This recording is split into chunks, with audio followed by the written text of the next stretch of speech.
उपस्थित राहावं, लोकांचे जे काही प्रश्न आहेत ते या ठिकाणी गांभीर्याने आपण ऐकून घ्यावे।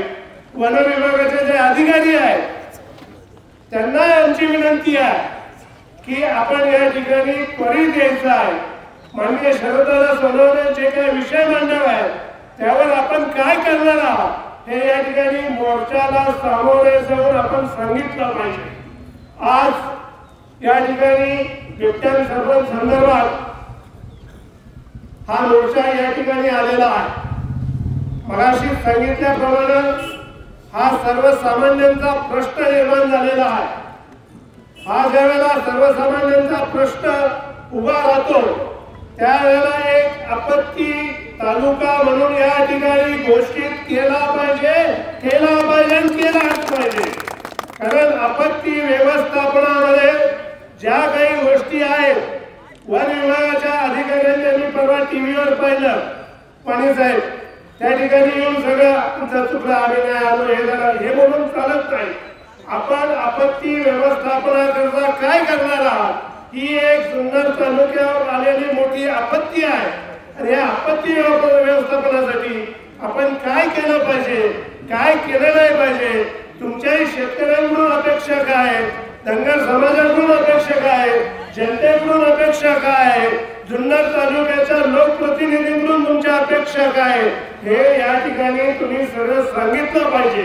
आज या ठिकाणी मी सर्वांना एक ठराव मांडणार आहे आमदार साहेब की या ठिकाणी जवळजवळ 50च्या पुढं बिबट्यांनी हल्ले केलेले आहेत। आज ताजे 5 हल्ले झालेले आहेत।